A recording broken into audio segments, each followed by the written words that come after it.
Escuchemos este gol.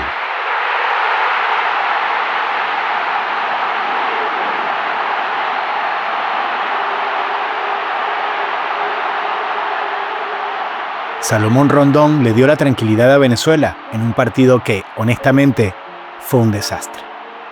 Un fútbol rácano, sin ideas, con movimientos del cuerpo técnico que parecen sacados de un manual de cómo no dirigir.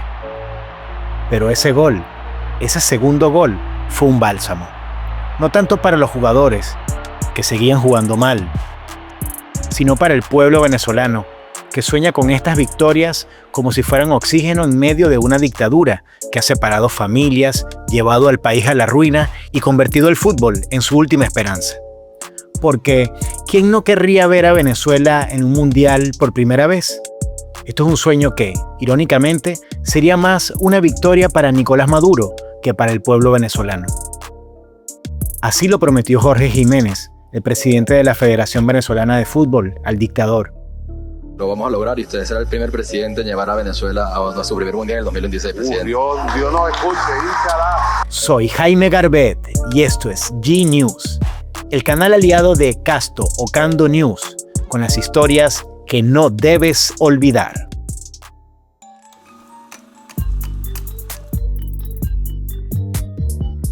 Pero volvamos al 6 de junio, después del pitido final. Mientras Venezuela celebraba, Bolivia intentaba regresar a casa. Ahí comenzó el problema. La selección boliviana fue retenida durante 12 horas en Maturín, sin poder despegar. Oscar Villegas, el director técnico, lo llamó complot. Harold Howard, jefe de seguridad, lo llamó secuestro. Y no es para menos. Las autoridades venezolanas alegaron tráfico aéreo, pero, según Bolivia, solo había 2 aviones operando. 2 aviones. ¿Eso es tráfico aéreo? Más bien parece que alguien quería que Bolivia tuviera inconvenientes para preparar el partido siguiente contra Chile. Sin embargo, la táctica venezolana no rindió frutos.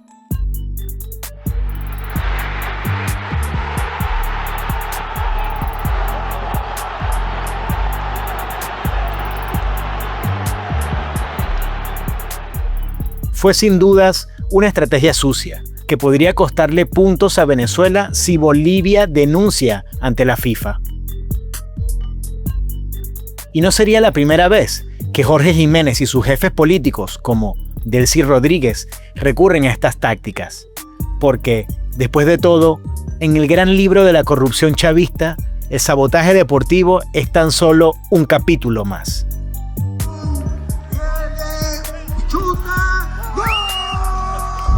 Conozcamos al hombre detrás del telón, Jorge Andrés Jiménez Ochoa, presidente de la Federación Venezolana de Fútbol, un enchufado a cargo de un negocio fracasado. Porque, estemos de acuerdo en algo, el fútbol venezolano no está exactamente en su mejor momento. Jiménez, un empresario de 37 años, es más conocido por sus vínculos con el régimen que por sus logros deportivos. Según informes de prensa, su ascenso en la mafia chavista comenzó mucho antes de llegar a la federación. Jiménez asumió la presidencia de la Federación Venezolana de Fútbol en junio de 2021. Pero antes de eso, Jiménez ya era un operador clave del régimen. Fue socio de una contratista de PDVSA y su cercanía con Delcy Rodríguez lo convirtió en un hombre de confianza. De hecho, en 2020 acompañó a la propia Delcy en el famoso Delcy Gate, este vuelo privado a España que casi cuesta una crisis diplomática. Y no olvidemos que Jiménez es también el mayor deudor de PDVSA, con más de $1.200 millones en facturas impagas a través de empresas como Pan Global Energy y Ripple Oil Trading. ¿Y cómo pagar esa deuda? Quizás con los millones que genera el fútbol, o quizás con más secuestros como el de Bolivia, porque al final, para Jiménez, el fútbol no es un deporte, es un negocio. Pero el fútbol no es solo corrupción, es también propaganda. Las dictaduras han usado el deporte históricamente para distraer, blanquear y hacer negocios. En Argentina, durante 1978, bajo la dictadura militar, se organizó un mundial mientras se desaparecían opositores. Brasil, en 2014, con Dilma Rousseff, invirtió en estadios mientras el país se hundía en la crisis. Y Venezuela, bajo Maduro, no es la excepción. En forma de centro quedó viva la pelota, la revienta Aramburu.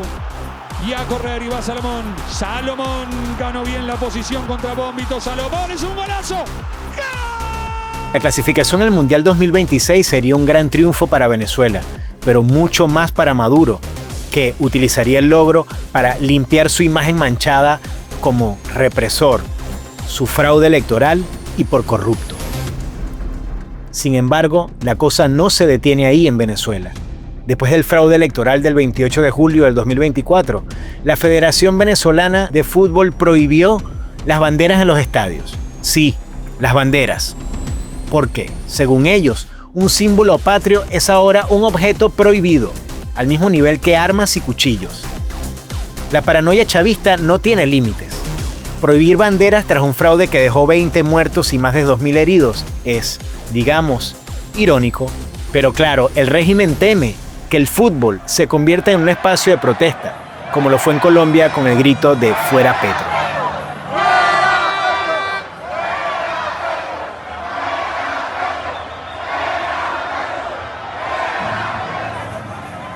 Yo soy fanático del fútbol. Me encantaría, como a todos los venezolanos, ver a la Vinotinto en un mundial por primera vez. Escuchar el himno nacional en un mundial sería un momento inolvidable, pero también sé que, si para entonces sigue el régimen de Maduro, tendré que tragar grueso. Porque ese logro no sería de Venezuela, sería de Maduro, de Jiménez, de Delcy, de la élite chavista.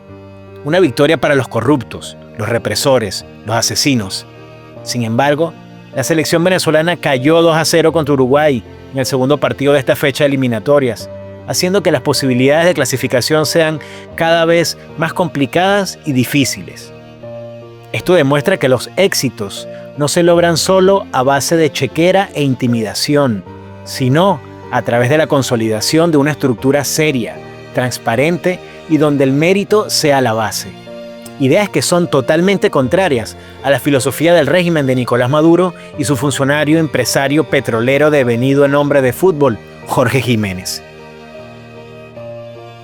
Y mientras sueño con estos cambios para mi país, y no hablo solo de la Federación de Fútbol, no puedo dejar de pensar en el precio que hemos pagado mientras las derrotas y frustraciones de la Vinotinto siguen marcándonos como pueblo. Porque al final, ¿qué es un mundial frente a los 8 millones de exiliados, frente a un país en ruinas? ¿Crees que pese a las pocas posibilidades, esta será la oportunidad de que los venezolanos se desahoguen viendo a la selección venezolana de fútbol en un mundial? ¿O tendremos que verle la cara a unos dirigentes que sonríen ante las derrotas porque, total, ellos nunca pierden? Déjanos tus opiniones en los comentarios, suscríbete a nuestro canal y activa la campana para que estés al día con todos nuestros contenidos. Esto es G-News, el canal de las historias que no debes olvidar.